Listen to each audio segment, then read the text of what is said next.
I'm George Roberts, and here we are in Manhattan, Vejatv, and the fashion channel. And today I have Cindy Taylor. Cindy will be talking a little bit about her career and let us know, how's everything for her. Today she's been shooting by Philip Reynolds for MylifeStyle magazine, the top Latin magazine in New York City, directed by Álvaro Tamirano. How are you, Cindy? Oh, I'm great. First of all, thank you for being here with us today. I mean, we're having a great time. It's a lovely day in Manhattan, and what can we ask for more? Oh, Cindy, we appreciate having you here and having this interview for Vejatv. Cindy, let me know more about your life, your career, and how it is today. You've been like shooting the whole morning for Philip Reynolds for My Lifestyle magazine, the top in Latin magazine now in New York City. Tell us, how was this experience? Oh, it's been great. Philippe and I have known each other for a long time, and I haven't seen him now for almost a year, so it was great to be able to see him, work with him for the first time. He has become an amazing photographer. It's really easy because he knows what he wants exactly, and we get it done really fast. We have an amazing team of makeup, hair, styling, and garden, and everybody that's collaborating today to make this happen. Just amazing people inside and out. So it's been fun, energetic, just a great shoot. Um, so, Cindy, how was for you? This time here in New York City and Alvaro and Karen doing all this reception for you. Well, first of all, I love New York, and I don't think I come here often enough. It's been a whole year since I've been here, and normally they'd send me a driver or a car to pick me up, but they actually picked me up personally. And then I had a chance to spend the afternoon with Karen, got to know each other a little bit more, and I think I'm half Latin, and I know I don't sound like it, but I am. I am from Paraguay. Half of me is, and the magazine is also Colombian, so it has everyone working today here is Latin, and the whole, just the whole vibe. It's just fun. I think that as Latins, we can all relate to one another, even if we're from different countries. We have different accents, or we eat different kinds of foods, or maybe you're from Brazil, you guys dance samba, and I can't dance samba for the life of me. But I think we have that Latin thing where we're very passionate, and I think that's the most important element today here. It's a bunch of Latin people just coming together to put together an amazing photo shoot. And I think that the pictures are looking amazing. I think you've seen a few. Yeah, yeah, I've seen it. Talking about this Latin, all this flavor and everything. What's your favorite kind of dance music? Well, to be honest, we don't salsa or merengue or samba in Paraguay. I mean, we kind of just grew up with American music, oddly enough. So it wasn't until I moved to Miami that I actually learned how to salsa and merengue and a little bit of all of that. I'm not that great at it, but I've learned some moves. I mean, I just love Latin music. I think it's a lot of fun, and you can just dance all night long until 5 a.m., which I can't do with hip hop or disco or all the musics you hear in crazy clubs. Like you start modeling in 1997, and how was the beginning for you? Because out there, lots of girls are very crazy about to become a model, and they don't know how to. And how was that for you? Well, my story is a little different. It's not a fairy tale story like, oh my God, I got discovered and they knew I was the next. No, not really. But I came back to the States because I hadn't seen my father in almost 11 years, and I didn't have a dollar to my name. I thought of hiring a detective, and then I found out how expensive detectives are. And I had no clue where to find my dad, so I was like, that's going to be a lot of hours. I had no money, and a very good friend of my family, and I mean, it's like family to me, he actually introduced me to a small agency in Miami who I started out modeling with because they told me, maybe you can make or $2,000 a month. I'm like, oh my God, I can pay my detective with that money. So I can't really say that it was my dream to be a model. I mean, it's modeling. I think is an amazing career. Anybody who gets a chance to model, If you take advantage of it, you get to travel the world at a very young age. You're exposed to so many people and cultures and cities, and I mean, and then not only that, you're also going to different beautiful locations. You're getting paid a lot of money. So if you're smart, if somebody, I mean, if a girl has a chance to be a model, I think it is an amazing life experience if you take the best out of it.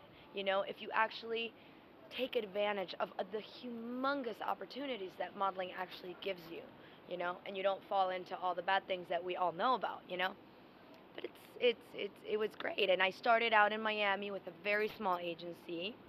I actually don't remember the name of the agency, but a good friend of mine, a photographer called Jesus, was my one of my first agents, along with this other great gal by the name of Marianne.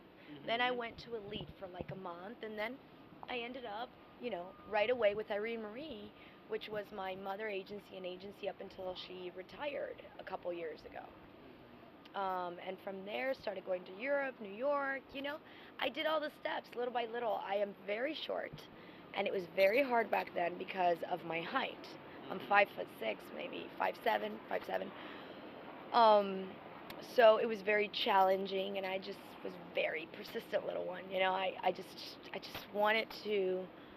I just wanted to do it. I loved the traveling. I loved the experiences, the people I was meeting, and I'm not someone who takes no for an answer. Hmm.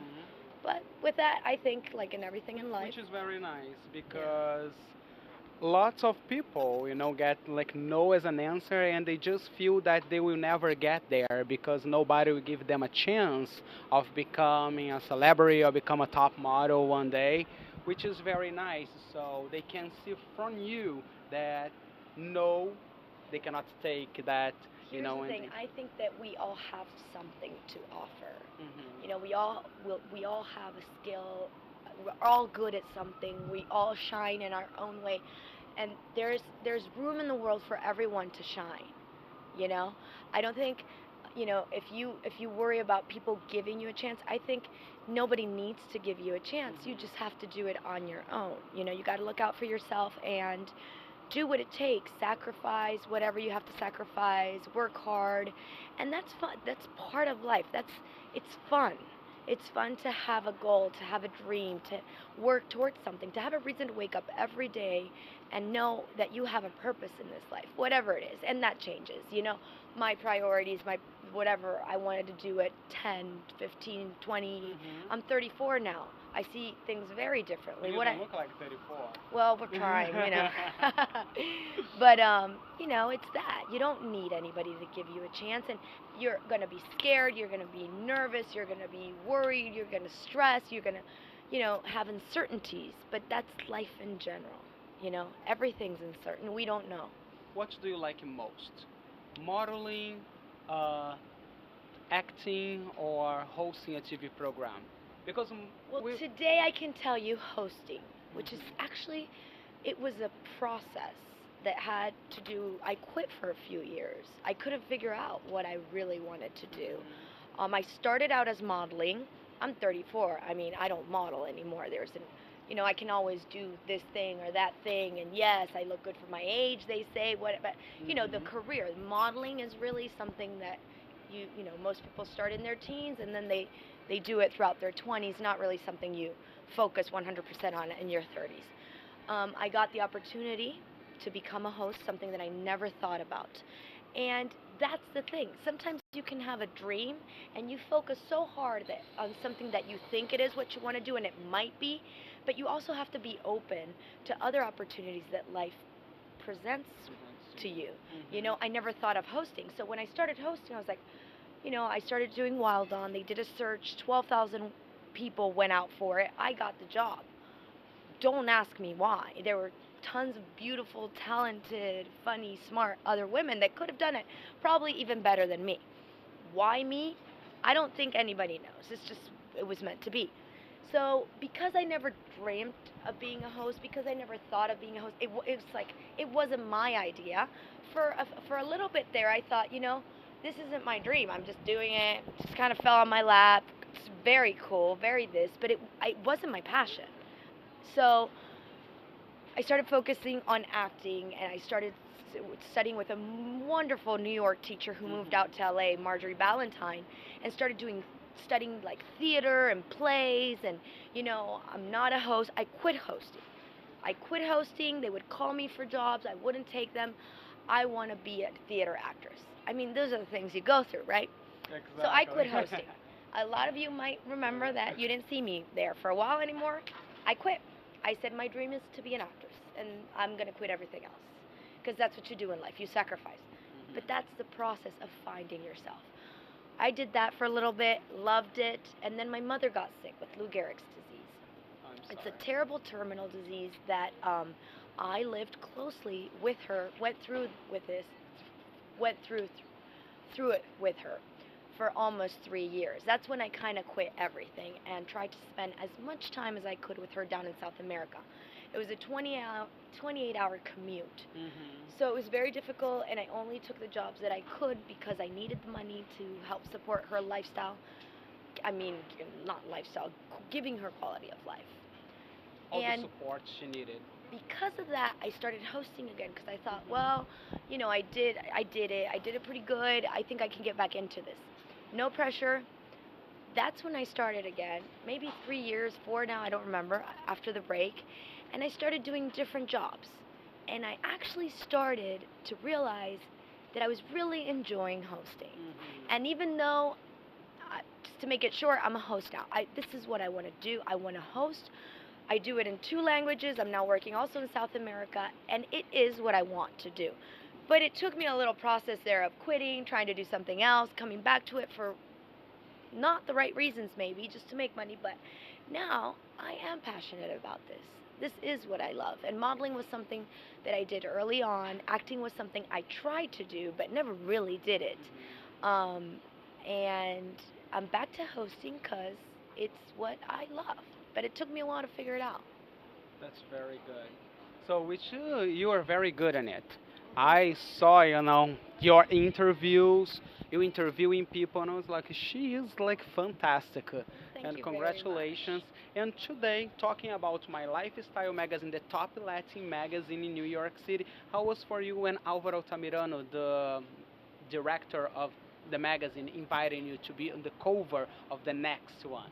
How was? Well, I felt very, very, very lucky because the Latin community to me is very, very important. I was raised in South America. I'm half South American, and half of my life is in South America. I go down there at least once a month, whether it's, Mexico, Paraguay, Argentina. I'm going to Colombia in July. I have a show on Glitz.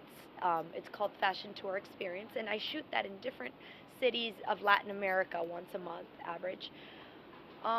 So anything that has to do with Latin America is very important to me. And this is a magazine that's number one here in New York. So basically what it is that we have our own little community within this country as well. So it's great. They start this magazine. It's now number one in the Latin community, and nothing makes me happier. And to be on the cover, it's great. Very nice. Talking about fashion, who is the designer who is dressing you today? She's a Brazilian designer, which I can't really pronounce her name. Cissa Design. Cissa, Cissa Simone. there, you say it better. I Cissa would have said it Simone. Cissa, Uh, but it's Cissa Simone. yeah, Cissa Simone. Very, very talented. She stopped by this morning personally to try on different dresses, and it's beautiful. Yeah, like she always works with like with feathers, she likes to And relate. it's eco-friendly. They're not real feathers. They told me to make sure to point that out. Which like looks very nice on you. Oh, thank So you. it is my pleasure being with you this morning, following the photo shoot and get to know more about you. I would like to thank you and congratulate you for your work. And once again, it is a pleasure. Thank you Well, so much. likewise. Thank you guys for coming and joining us on an amazing day, an amazing photo shoot with an incredible team. See you next time. See you.